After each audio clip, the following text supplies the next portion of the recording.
98 தொடணும் அப்படிலாம் யோசிக்காத. 98 நம்மளால தொட முடியாதுப்பா. இருந்தா தானே ராஜா வரும். இல்லாம 98 போய் தொடுனா முடியாது. நான் இந்த 30 பார்த்தல, உன் பேப்பர் பார்த்தல, அடுத்த எக்ஸாம்ல 98 தொடர்றதுக்கு படிக்காத, 30 தாண்டு. ஒரு 5 மார்க் தாண்ட ஃபெயிலு தான். 98 வாங்குறான்ல, அந்த பேப்பரை பாரு.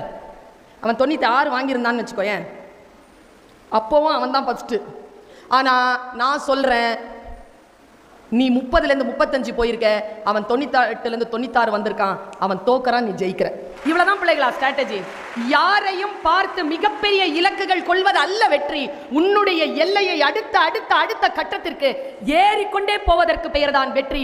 அப்படி ஏறி பழகியவர்களை எந்த சக்தியாலும் மறுபடியும் கீழே இறக்கவே முடியாது.